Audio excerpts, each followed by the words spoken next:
This is the day that we flew from Washington, USA to Portland, Oregon to New York. And this is New York. We arrived around 6 o'clock in the morning and it's so beautiful. Look at New York, so pretty.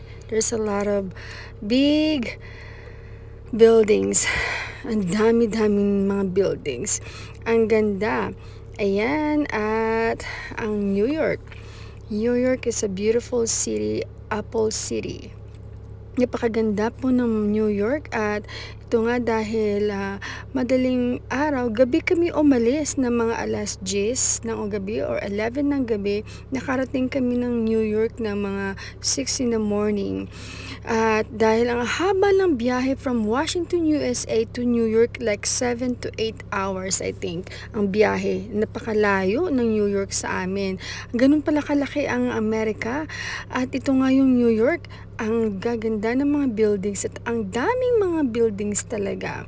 At iba-ibang mga sizes, iba't ibang taas ng building. Ayan na ang sikat ng araw. The sunrise is here at lumapag na po kami from Washington, USA at ito po yung aking kasama sa paglalakbay. That was 2022 of August. Ayan, at nag-relax ako. At ito naman kaming tatlo, nandito na kami sa New York at ang una namin pinuntahan ay ito nga yung una namin pinuntahan, Empire State Building. At pumunta kami sa 101 floor. Napakataas, 'di ba? 101st floor. 100, imagine that, na kung ano kataas itong Empire State Building. Ito ang pangarap ko lamang, makarating ng New York. Pero nga naman talaga ang Diyos, pag nagsabi sa iyo na ito ang time na maabot mo ang iyong pangarap, when the time is right, the Lord will make it happen. Ito yung picture ng Empire State Building. Dito ginanap ang movie na Sleepless in Seattle. Na I think dyan ginanap o sa I think Washington, USA ginanap yan. Pero ang picture nila nandoon. At ito naman at nagpa-picture nga naman talaga ako sa Empire State Building. Ang pangarap ko ay abot kamay ni Inday Cynthia na ang kala ko hanggang TV ko lang mapapanood.